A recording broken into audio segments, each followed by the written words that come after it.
City Council, roll call, Terrell. Mayor Gill. Here.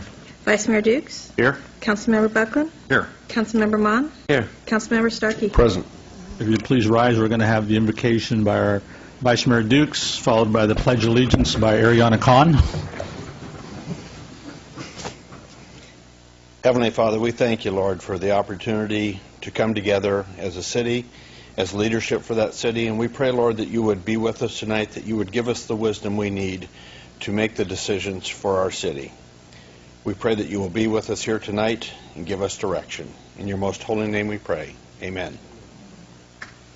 Ariana? I pledge allegiance to the flag of the United States of America and to the republic for which it stands, one nation, under God, indivisible, with liberty and justice for all. Nicely done. Okay. First thing is presentations and proclamations. We have a presentation from our Planning Commission.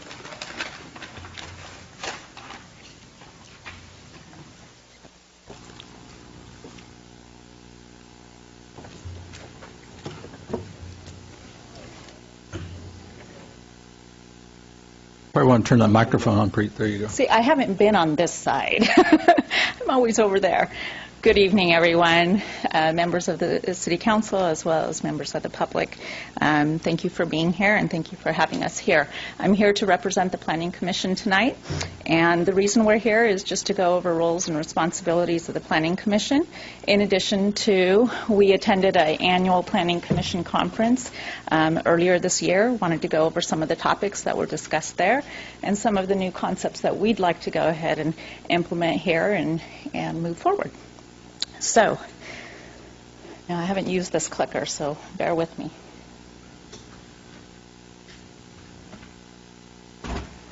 No.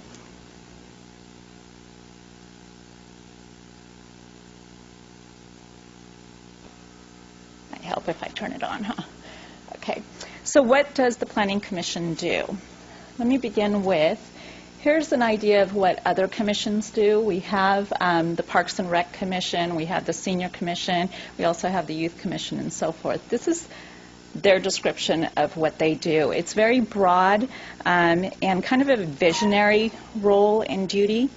Going back to the Planning Commission, ours is pretty short and sweet. We basically follow the law. There's state planning laws, there's city laws, and there's just delegated laws within that we have to look at and analyze when we get development projects presented to us. So basically our role as a planning commission is to be an advisor to the City Council on land use and planning issues. We are here to ensure that the future development in Yuba City improves the quality of those who live here, play here, work here, and so forth.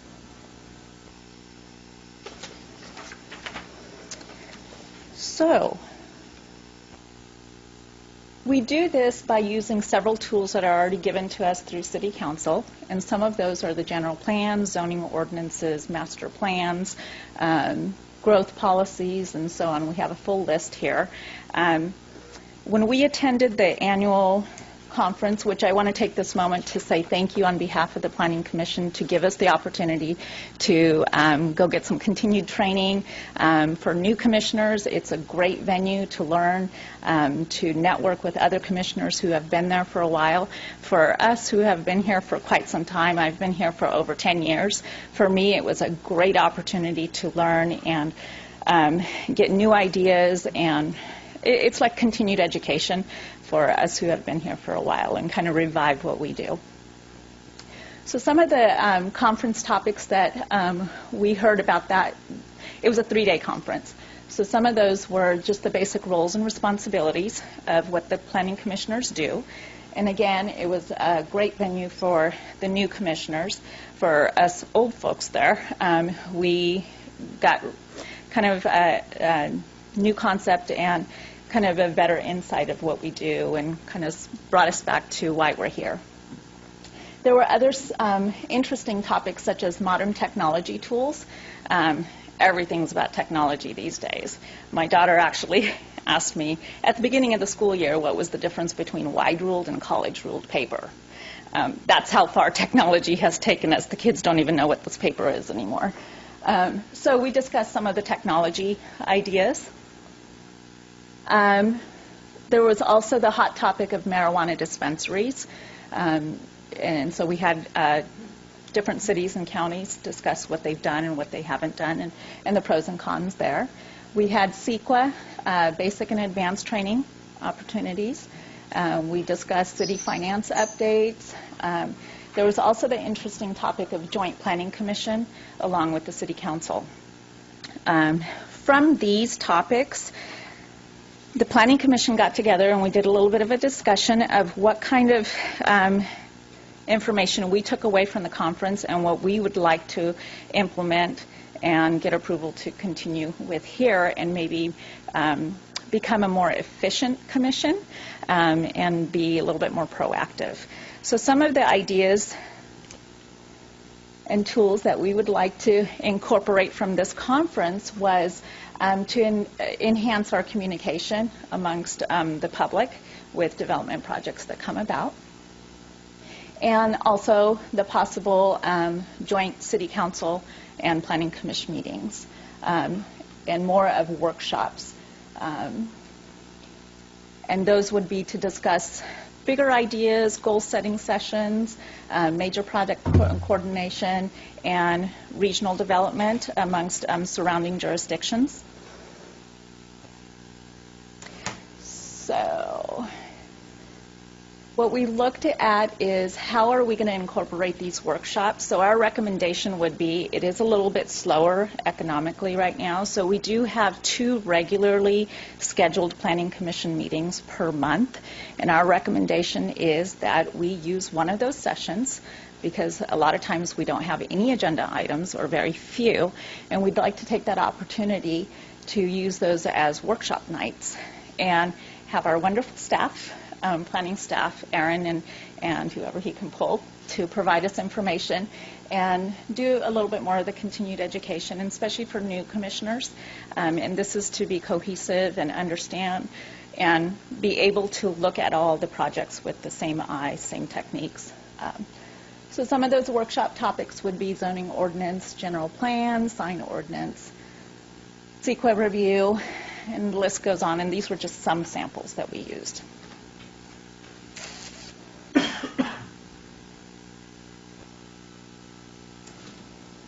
And the fun one is that we would like to bring back the Commission Design Award. And we think this would be a great incentive. I remember back in 2006, 7, and I think 8. I think some of us were present doing those. We used to present the plaques to very high-quality design projects that would come into our town.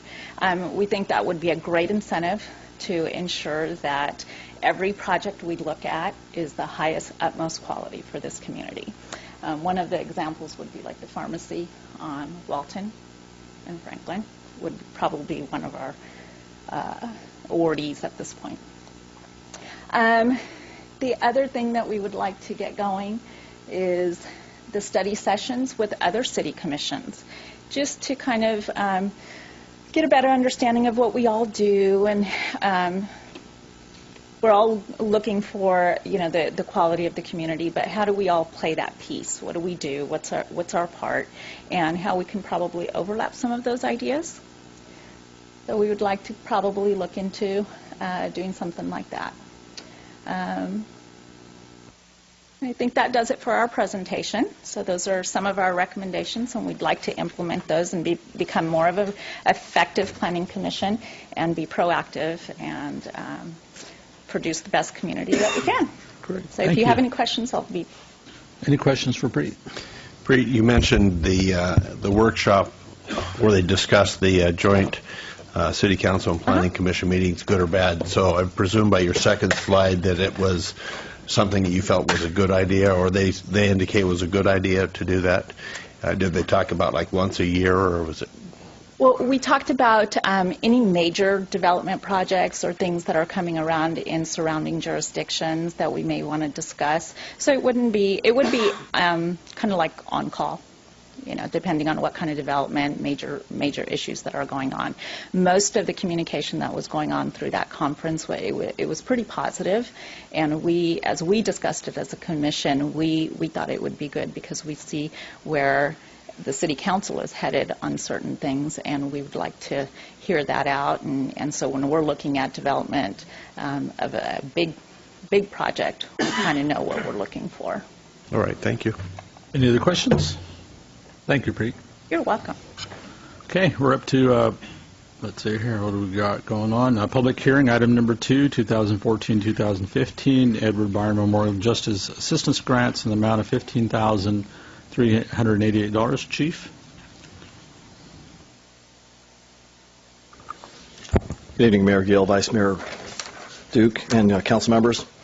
You have before you tonight an item to ensure funding for the city's portion of the multi-agency public safety interoperable radio communications equipment maintenance costs and radio vault rental costs through the use of the 2014-15 Edward Byrne Memorial Justice Assistance Grant in the amount of $15,388. This grant is offered every year in different amounts, and this year we, along with Sutter County, were awarded a certain amount, and we proportion it depending on what we've done in the past. It kind of goes with population. They administer the costs of it also. The amount this year for the Yuba City would be $15,388. There's no matching grants that are matching funds that are attached with that. And Sutter County, of course, will serve as the fiscal agent. Yeah, a little bit of background on it is we intend to use the entire grant amount towards our portion of the 2015-16 fiscal year radio room vault. And the interoperability package up in the Buttes is used during emergencies between all the public safety entities in Yuba and Sutter County, along with federal agencies. It allows us to talk back and forth on the same channels during emergencies. The fiscal impact is the city receives $15,388 from the U.S. Department of Justice, and there is no pass-through, there's no city match required. The alternatives is provide the staff with alternative spending paths which will not supplant routine expenditures in the general fund. The recommendations tonight are to conduct a public hearing, then adopt a resolution authorizing the Chief of Police to accept the fiscal year 2014-15 Edward Byrne Memorial Justice Assistance Grant funding and approve expenditure recommendations, authorize the mayor to execute the associated memorandum of understanding with Sutter County on behalf of the city, following the approval by the city attorney, and authorize the chief financial officer to make budget adjustments as necessary.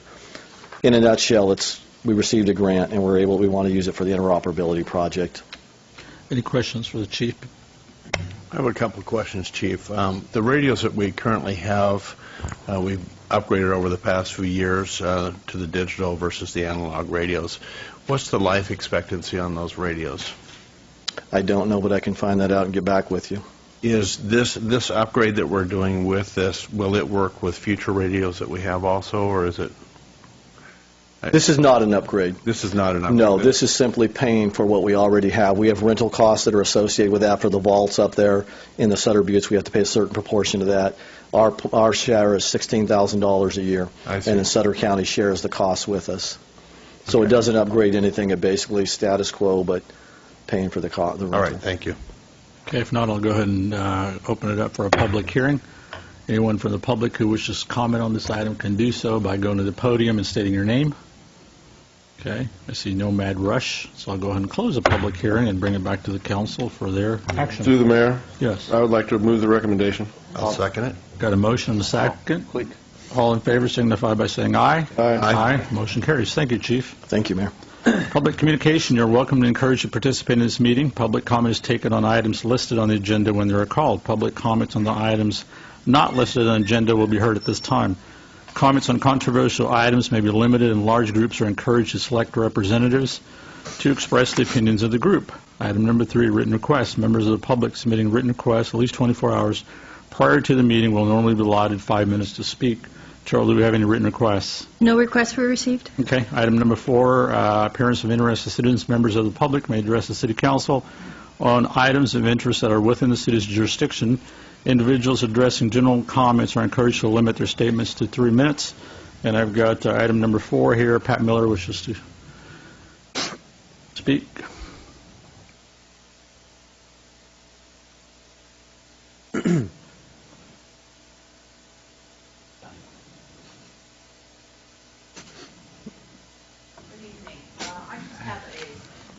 Turn it on? Okay. I just have a question.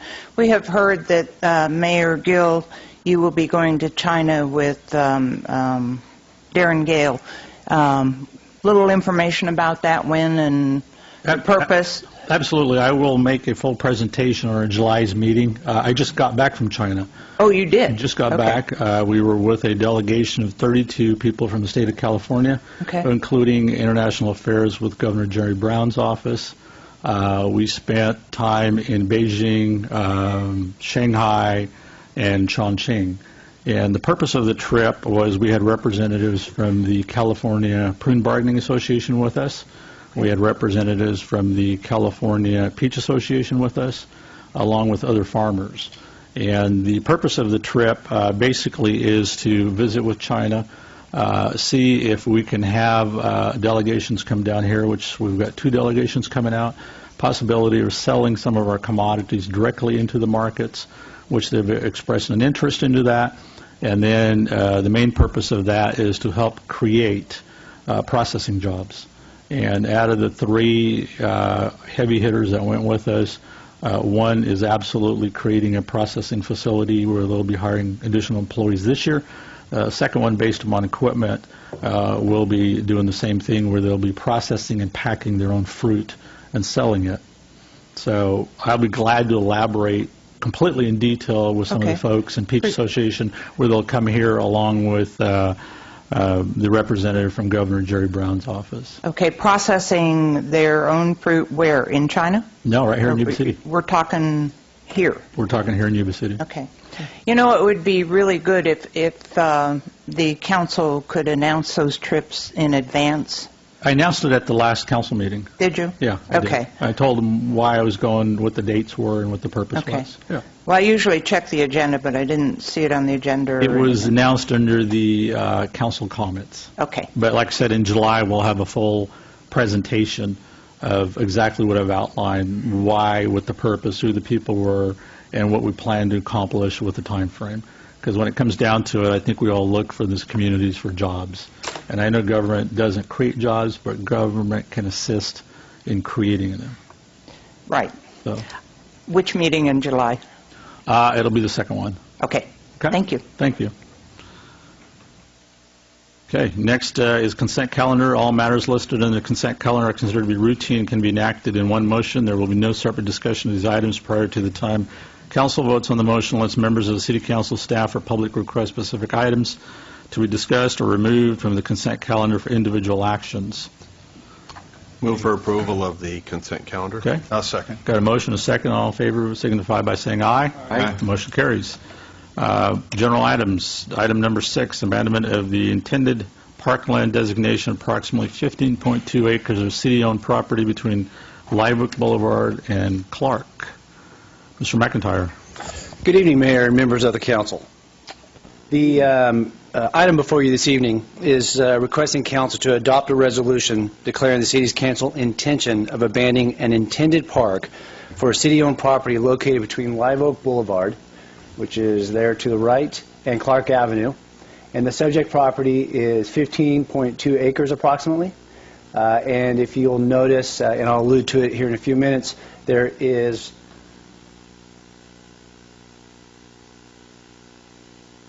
that location right there is Northridge Park. But the resolution is for the intended is for city-owned property located between Live Oak Boulevard, Clark Avenue, and north of the water treatment plant to set a time for a public hearing, which would be at the next council meeting. The subject property, in 1994, the property was purchased, and at the time of the acquisition, at the time, is that the city's intention was to utilize the property for a public facility, for example, a community park. In 1994, Northridge Park was built, right about the same time that that property was acquired. In 2004, the general plan did not designate the subject property as parkland. Rather, it was designated as low-density residential. So as we have gone through different planning documents, it has never been designated as parkland. In 2005, approximately 5 acres of the property was constructed for a detention pond.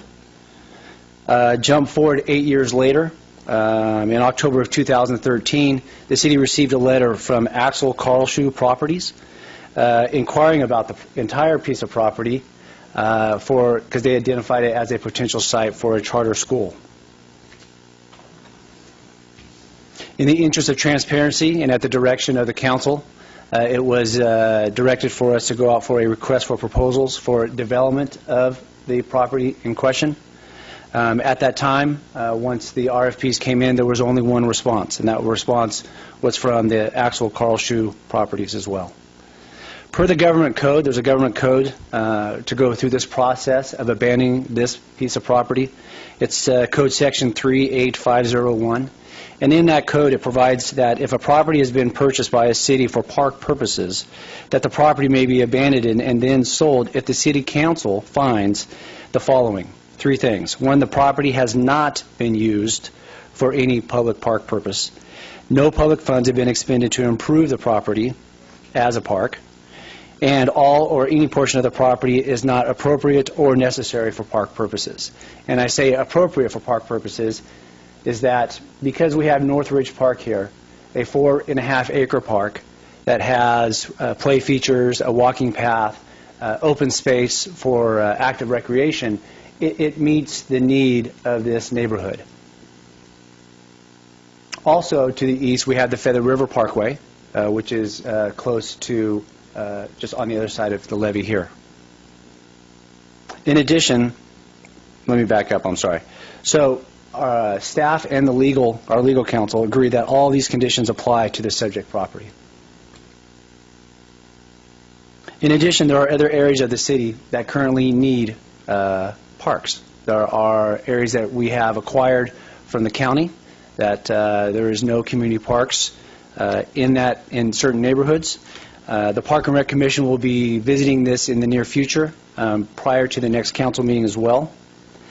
If approved tonight, the next steps actually are going to be that if council approves the resolution, staff will publish the resolution once a week in the local newspaper, post a copy of the resolution as well surrounding the entire piece of property, just notifying the public and notifying the neighbors. On July 9th, the Parks and Rec Commission will be discussing the abandonment of the property that you're discussing tonight as well, and how to utilize proceeds from the potential sale that might be used to benefit other underserved areas in our community. If approved tonight, on July 15th is when we'll come before you to ask to hold a public hearing to determine the abandonment of the property. And on our July 15th, the City Council could consider the sale of the property as well. And I'd gladly entertain any Questions questions at this time. Just to clarify, I think it's abandonment of the designation of the property. We're not abandoning the property. Is that correct? Or Is the designation meaning that it was designated to As be park, park right. at the time that we purchased the property? Right. And when we talk about this, the detention pond will still be city property. We are going to hang on to the detention pond. could you explain the difference between a neighborhood park and a community park, please? A neighborhood park, the concept behind a neighborhood park is typically smaller in acres. It's 0 to 5 acres. It's the intention to serve the neighborhood in the surrounding area, half a mile or so. And then you have a community park, which is typically 10 to 20 acres, and is to serve a larger of the community. Typically, you have bathrooms, parking. A good example would be San Brannon, Gaucher Aquatic Park. Those are community parks. Blackburn Tally is a specialized park specifically to softball. So when this designation was put on this property, we didn't have the Willow Island Park, which was to the east of there. We didn't have the Willow Island Park, and at the same time, we did not have Northridge Park. So, okay. That's all the questions I have. Okay, anybody else? Through the mayor. Yes. Brad, kind of going back to community parks and neighborhood parks.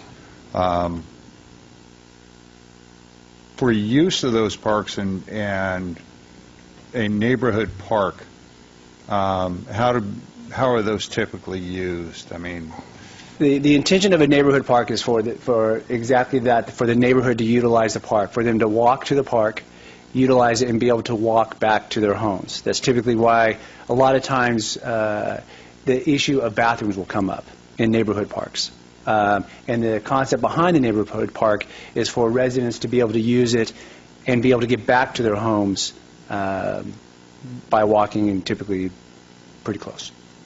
in a neighborhood park, can you pre-reserve space, like, let's say for a birthday party or?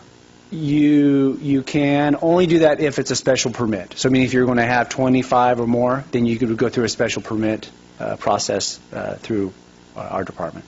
And are community parks more designed for those large usages? They are. So a good example would be San Brandon, Gaucher Aquatic Park. There are shade structures, there are barbecues, there's parking lots, there's bathroom facilities for that type of use. Thank you. That's all I have. Okay. Any other questions from Brad? Mr. Mayor, just to clarify, Mr. McIntyre, there's yellow shading on that map, and I'm not sure why that yellow shading's up there. Just for the benefit of the public who are looking at this that might be confused that shape is what we're selling, or the council is considering the potential sale of. Would you mind going and just showing what the block that Sure. you're addressing? I pretty much got happy with a highlighter and just kind of, I can't color with inside the box. The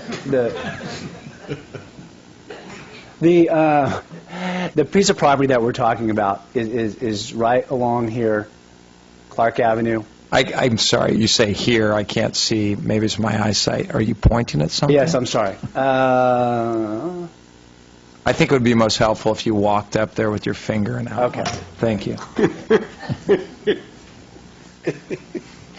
Careful with that finger, pal.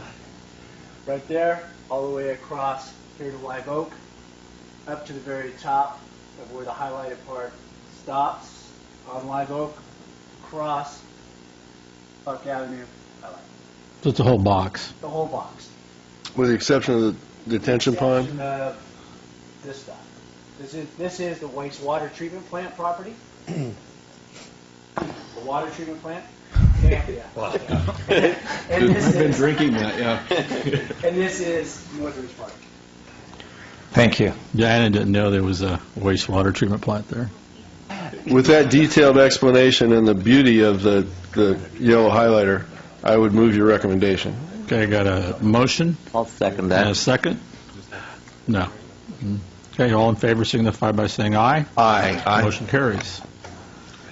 Item number 7, adoption of the Cities of Yuba City fiscal year 2014-15 operating and capital budgets and fiscal year 2014-15 appropriations limit. Spencer.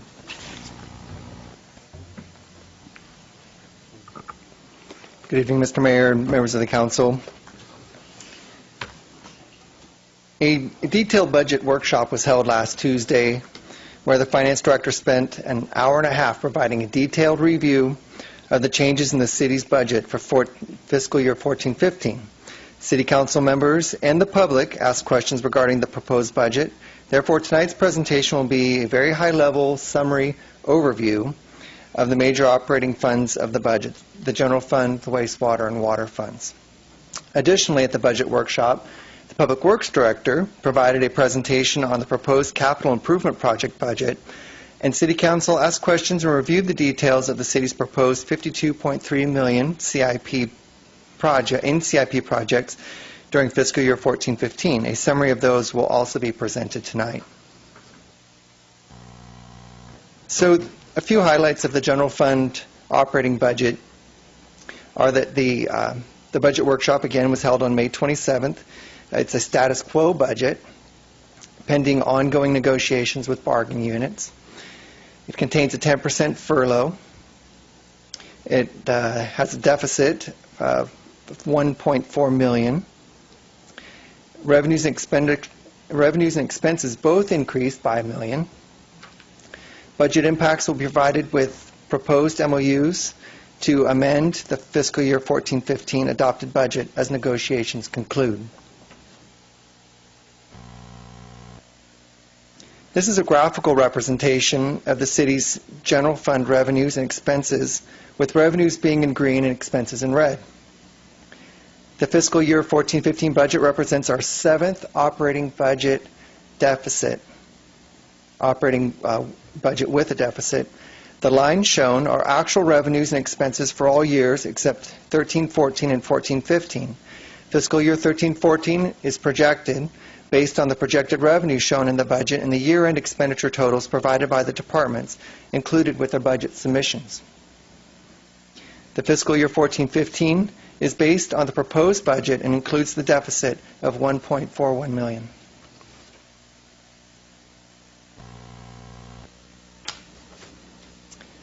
Next, this is a line graph of the wastewater fund activity. Just like the general fund slide, the fiscal year 13-14 data is projected information, and the fiscal year 14-15 data is based on the proposed budget. The green line is revenues and includes both operating and capital revenues. The red line is expenditures and includes both operating costs and debt service. The gold color line represents CIP project expenditures.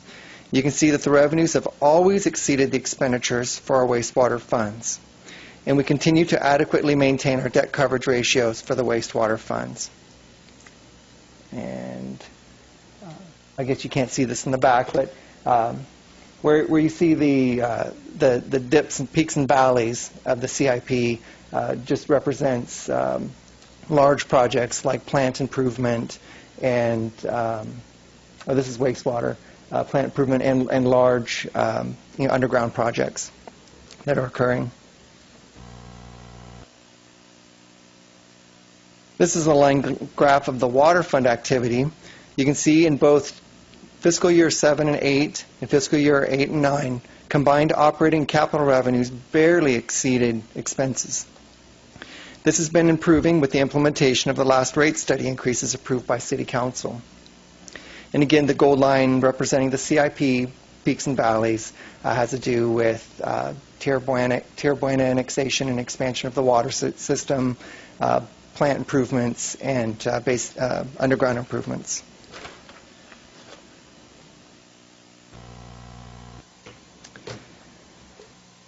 On display now is a summary of the capital projects.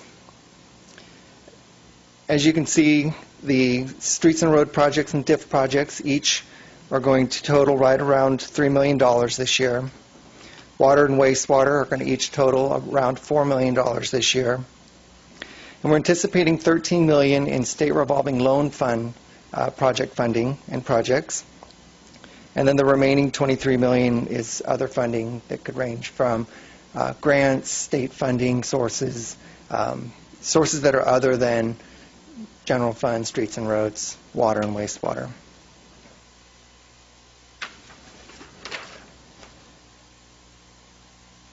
So given the slides you've seen and the information you received at the budget study session, staff recommends that 1, Council adopt a resolution approving the proposed fiscal year 2014-15 operating budget. The proposed all funds budget summary for fiscal year 2014 was attached with your staff report material. And 2, adopt a resolution approving the fiscal year 2014-15 capital improvement program. And 3, adopt a resolution approving the city's appropriations limit for fiscal year 2014-15. Does the council have any questions for me? Any questions for Spencer on the budget? Okay, what's the pleasure of the council? I'll move to approve. I'll second. Got a motion and a second. All in favor signify by saying aye. Aye. Aye. Motion carries. Thank you, Spencer. Mr. Mayor, Yes. just for the benefit of the public, should anyone wish to see the PowerPoint presentation that was provided to your council by the finance director, it is available by link on our website. Oh, great. Thank you very much. Item number 8, presentation of investment report, quarter ended March 31st, 2014, and this is a note and file. Spencer? Good evening again, Mr. Mayor and members of the council. I bring before you tonight the March 31st quarterly investment report and analysis.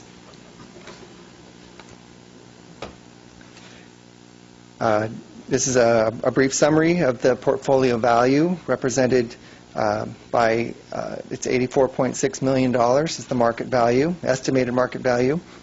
Of that, $80.7 million is city held, and almost $4 million is trustee held, which is made up of the district bonds. This does include $6.4 million of flood control agency monies, as all of our cash is pooled. There was a $11.5 million net increase from last quarter, and this is predominantly because this is the quarter when we receive our first installment of the property taxes for both the city and for the successor agency, right around $9.6 million. The Flood Control Agency did also receive a state advance of $14.1 million, and a portion of that went into the city's pooled cash. And there were various debt service payments made of $2.1 million, and then, of course, payroll and other operating expenses make up the difference for the rest, for the net of $11.5 million. This slide is the city-held portion of the investments, and it's just a breakdown of the different types of investments in our portfolio. And you can see that cash and money market funds make up about 15%. That'd be in the dark blue. LAIF is our largest holding, which would be the local agency investment fund, at about 24%. Corporate bonds, around 17%. Commercial paper is a very small little sliver down next to between the green and the orange. About 1% of our holdings are in corporate papers.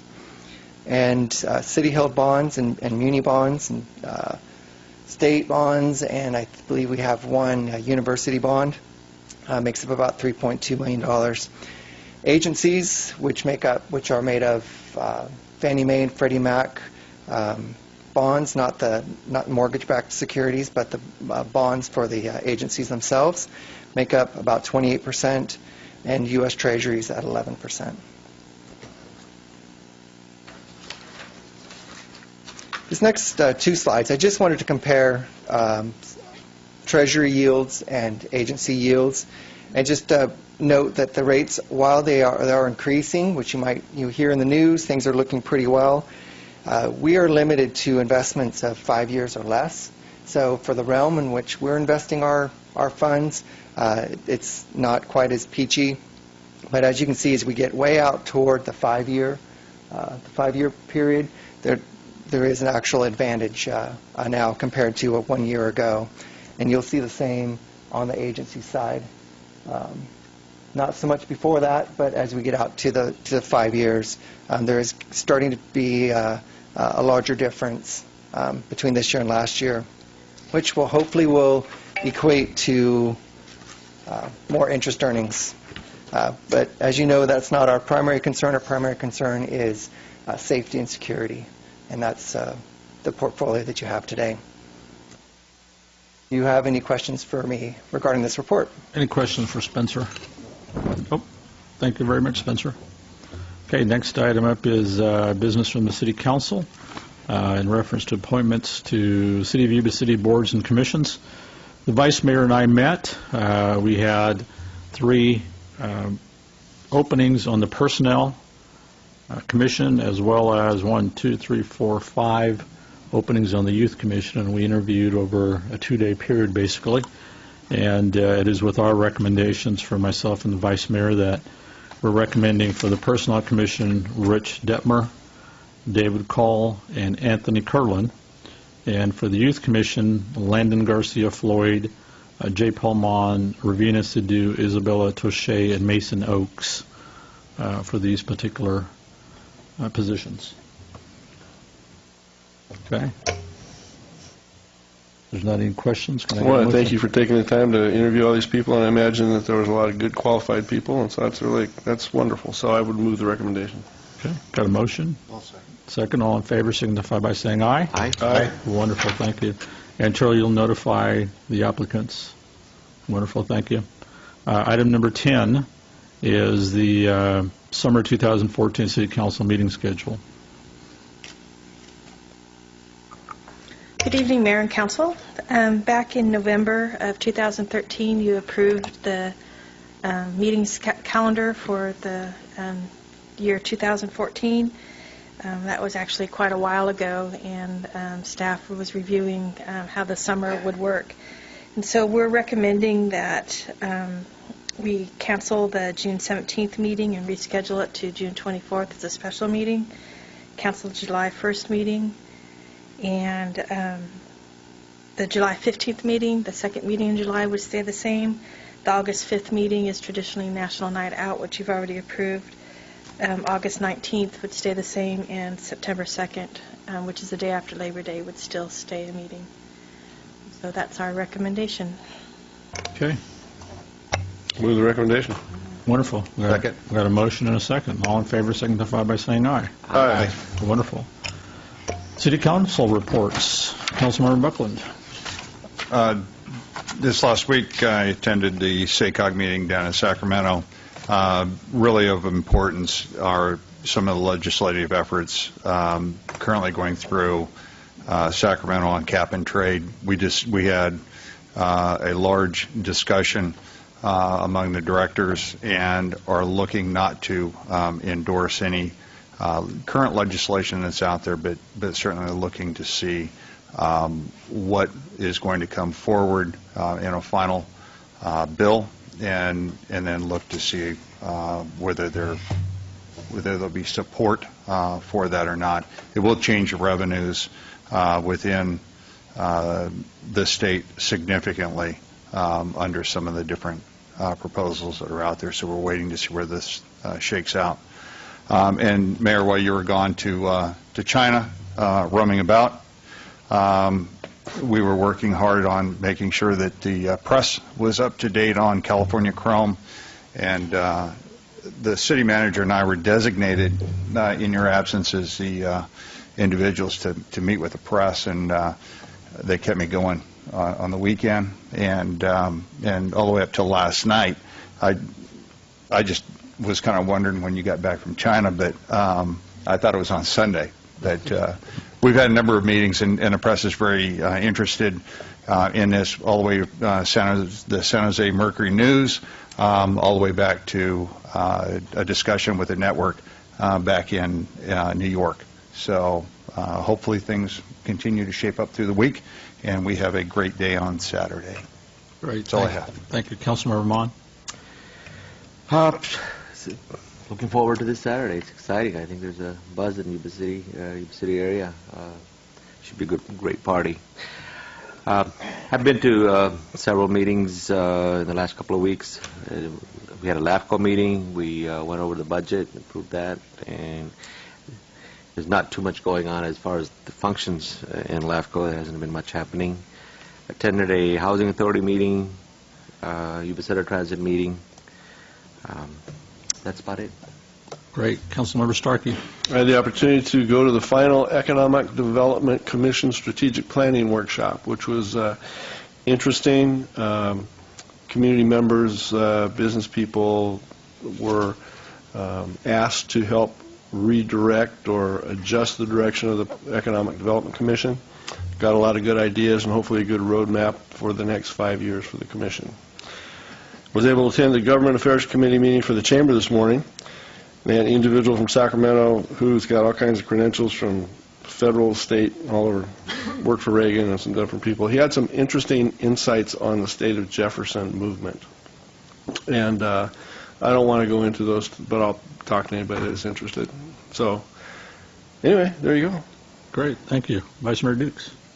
Well, a couple things. I attended that same meeting with Councilmember Starkey this morning, and it was interesting to hear kind of the con side of this, because we hear a lot about the pro sides. It was interesting. He had a lot of insight as to this pipe dream that's out there about the state of Jefferson and the likelihood of that happening. And like you mentioned, if you want more information, I'd be happy to talk to you about that. But on the economic development meeting that Councilmember Starkey attended, I have gotten some feedback from some of the members or the business members that participated in that program, and they were very pleased with how that was presented and the ideas that were discussed, and they're very interested in a mechanism and how we can get that out to the rest of the business community. I don't know how we do that, but there was a lot of good ideas shared in that forum, and they would like to see that shared with the rest of the business community.